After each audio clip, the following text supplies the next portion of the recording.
Hello students, BSc second year की online कक्षा में आप सभी छात्रों का स्वागत है। स्टूडेंट्स, आज हम थर्ड पेपर में यूनिट थर्ड पढ़ेंगे, जिसमें हमारा फर्स्ट चैप्टर है नाइट्रोजन मेटाबॉलिज्म, यानी कि नाइट्रोजन उपापचय। देखिए, नाइट्रोजन पादप जीवन के लिए एक महत्वपूर्ण तत्व होता है, और अगर हम इसकी महत्ता को देखें तो इसकी महत्व की दृष्टि से यह कार्बन, हाइड्रोजन और ऑक्सीजन के बाद प्रमुख तत्वों में से एक माना जाता है। क्योंकि इसलिए कि वह प्रोटीन, न्यूक्लिक अम्ल और हार्मोनों, विटामिन आदि का एक घटक होता है। पत्तियों में उनके शुष्क भार का 5 से 13% नाइट्रोजन होता है, परंतु ऐसा भी है कि जो दूसरे ऑर्गन्स होते हैं उनमें इनका प्रतिशत कम होता है, और यह एक सजीव प्राणी के संरचनात्मक घटकों में से एक होता है। इसे हम अनिवार्य खनिज पोषणों में भी सम्मिलित कर सकते हैं। यह खनिज तत्व नहीं होता, यह खनिजों में केवल इसलिए सम्मिलित होता है क्योंकि जो पौधे होते हैं तो वो अधिकांश पौधे 75% नाइट्रोजन युक्त वातावरण में रहते हैं। वे क्या करते हैं कि जो वायुमंडल होता है उस वायुमंडल से सीधे नाइट्रोजन क्या करते हैं, सोख सकते हैं। और ये भी है कि वो जिस भूमि में उगते हैं उसी से उसकी आपूर्ति पर निर्भर करते हैं। अगर हम इनके स्रोत देखें तो नाइट्रोजन के स्रोत जो होते हैं वो निम्नलिखित स्रोत होते हैं, जैसे कि जो नाइट्रेट है, जिसे उपापचय में प्रवेश करने के पहले अमोनिया में रूपांतरित होना पड़ता है। नाइट्रोजन उपापचय में 5 जीवन के पक्षों में से एक होता है। तो ये था हमारा नाइट्रोजन मेटाबॉलिज्म। अब देखिए, इस चैप्टर में नेक्स्ट आगे बढ़ते हुए हम देखते हैं नाइट्रोजन फिक्सेशन, यानी कि नाइट्रोजन विनिवेशन। अब देखिए, नाइट्रोजन फिक्सेशन क्या होता है। देखिए, नाइट्रोजन फिक्सेशन को याद रखिएगा, हम हिंदी में कहते हैं नाइट्रोजन विनिवेशन। अब इसमें क्या होता है कि नाइट्रोजन विनिवेशन की अगर हम परिभाषा देखें तो जो मुक्त नाइट्रोजन होती है, तो मुक्त नाइट्रोजन को नाइट्रोजनी लवण में रूपांतरित करके पौधों को उसे उपलब्ध कराने की घटना के रूप में की जा सकती है।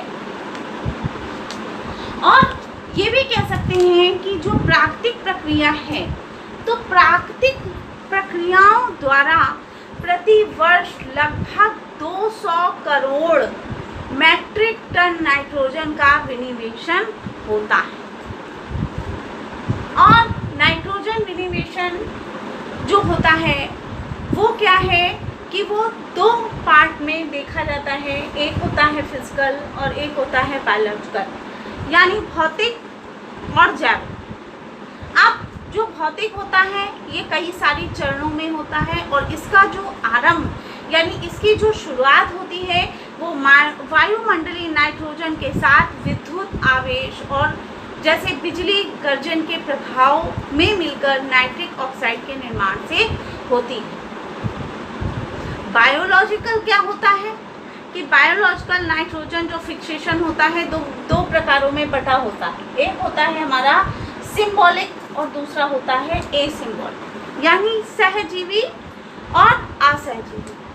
अब सबसे पहले हम देख लेते हैं सहजीवी क्या होता है, यानी कि इस प्रकार का नाइट्रोजन विनेशन जो लेग्यूमिनेसी जो पौधे होते हैं उन पौधों की गांठों में हमें देखने को मिलता है, या उन पौधों की गांठों में मिलने वाला बैक्टीरिया द्वारा किया जाता है। जैसे कि हम कहें राइजोबियम, तो ये हमारा किसके अंतर्गत आया, याद रखिएगा सिंबॉलिक। सिंबॉलिक आपका बहुत ज़्यादा ही पूछा जाता है, तो याद रखिएगा कि हमने आपको क्या बताया, जो गांठें होती हैं उनमें ये बैक्टीरिया के द्वारा होता है।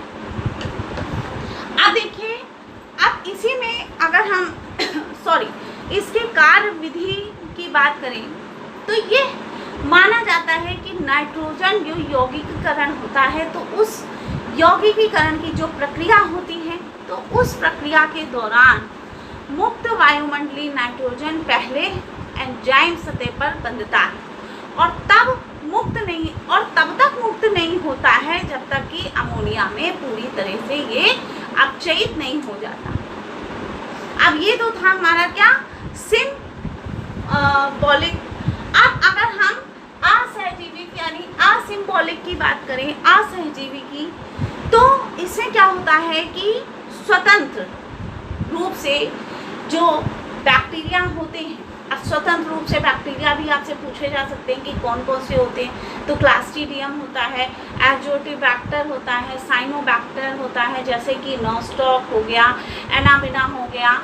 तो ये क्या करते हैं, ये सूक्ष्म जीव भी नाइट्रोजन विनेशन करते हैं और इसके द्वारा अपनाई गई जो प्रक्रियाएं होती हैं तो वो सहजीवी सूक्ष्म जीवों की प्रक्रियाओं के समान होती हैं। और ऐसे बैक्टीरिया क्या करते हैं, अनॉक्सी दशाओं में रहते हैं और साइनोबैक्टीरिया में नाइट्रोजन विनिवेशन के लिए विशेष संरचना हेटेरोसिस्ट पाई जाती है। अब यहाँ पर हम बात करेंगे नाइट्रोजन इन सॉइल, यानी कि हम कह सकते हैं मिट्टी में नाइट्रोजन क्या होता है। सामान्य रूप से हम देखते हैं कि जो पौधे होते हैं तो वो पौधे मिट्टी से नाइट्रोजन को अकार्बनिक रूप में या तो नाइट्रोजन या फिर अमोनियम के रूप में सोखते हैं और नाइट्रेट को क्या करते हैं, पहले अमोनियम स्तर में अपचयित किया जाता है और यह कार्य कई चरणों में होता है, मतलब सिर्फ एक ही चरण में नहीं होता है, ये कई चरणों में कंप्लीट होता है ताकि पौधे इसे क्या करें, सोख सकें। औसत भारतीय मिट्टी जो होती है उसमें लगभग 0.05% क्या होता है, नाइट्रोजन होता है और ये पौधे में नाइट्रोजन का मुख्य स्रोत होता है। मिट्टी में नाइट्रोजन अकार्बनिक या कार्बनिक यौगिकों के रूप में पाया जाता है और अकार्बनिक यौगिकों में हम देखें तो आमतौर पे जैसे कैल्शियम है और हमारा क्या है, पोटेशियम है आदि के नाइट्रेट और नाइट्राइट तथा कार्बनिक यौगिकों के रूप में प्रोटीन होता है। तो ये तो हमारा हो गया क्या, नाइट्रोजन इन सॉइल। अब अगर हम देखें कि नाइट्रोजन इन प्लांट यानी पौधों में इसका क्या रहता है, तो आप ये समझ लीजिए ये तीनों ही पार्ट हमारे लिए बहुत ज़रूरी हैं। अब चलिए हम इसमें देख लेते हैं नाइट्रोजन इन प्लांट कि नाइट्रोजन इन प्लांट में क्या है, कि पादप में नाइट्रोजन। अब देखिए इसके भी कुछ हम आपको बिंदु दिखा सकते हैं, कुछ हम आपको इसके बारे में भी अवगत करा सकते हैं। सबसे पहले तो देखिए बहुत ज़्यादा पूछा जाता है जैसे नाइट्रोजन समाप्तिकरण यानी एसिमिलेशन इंग्लिश में आप कह सकते हो। तो इसमें क्या होता है कि वायुमंडलीय नाइट्रोजन है, तो वायुमंडलीय नाइट्रोजन में नाइट्रोजन मिट्टी में नाइट्रेटों के रूप में यौगिकीकृत रहती है और जिसका शोधन पौधे करते ही रहते हैं और एंजाइमों द्वारा क्या करते हैं, उत्प्रेरित होकर ये अनेक चरणों में अमोनिया में रूपांतरित होते हैं। यानी नाइट्रेट थी, नाइट्रेट से क्या बनी, नाइट्राइट बनी, नाइट्राइट से क्या बनी, हाइपोनाइट्राइट बनी, हाइपोनाइट्राइट से हाइड्रोक्सीलेमाइन बनी और हाइड्रोक्सीलेमाइन से अमोनिया बनी। तो इस तरह इसके चरण बनते रहते हैं। अगर हम इसी में बात करें अमीनो अम्ल मेटाबॉलिज्म की, तो इसमें क्या होता है कि जो अमीनो अम्ल मेटाबॉलिज्म होता है वो किस प्रकार से हमें देखने को मिलेगा, मतलब एक कार्बनिक अम्ल है और अमोनिया के बीच अभिक्रिया के इसमें परिणाम होते हैं।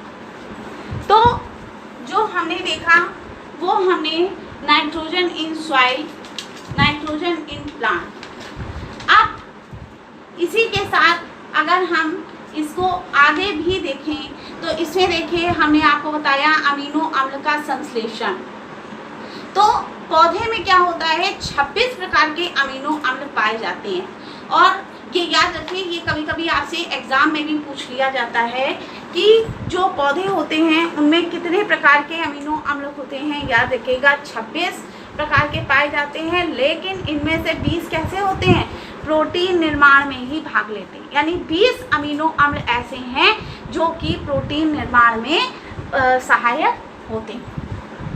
तो देखिए ये हमारा नाइट्रोजन मेटाबॉलिज्म का जो चैप्टर था, इस चैप्टर में हमने नाइट्रोजन फिक्सेशन यानी फिजिकल, भौतिक और जैविक की बात करी, सिंबॉलिक नाइट्रोजन फिक्सेशन की बात करी, एसिंबॉलिक। इसमें याद रखिए जो सिंबॉलिक है ये बहुत पूछा जाता है, और ऐसा नाइट्रोजन इन सॉइल और नाइट्रोजन इन प्लांट। हाँ, एक चीज़ हमने आपको जो अभी बताई थी लास्ट में कि 26 में से 20 हमारे पाए जाते हैं, उसमें से कुछ नाम भी हम आपको बताना चाहेंगे। जैसे एलेनिन बहुत पूछा जाता है, आर्जिनिन पूछा जाता है,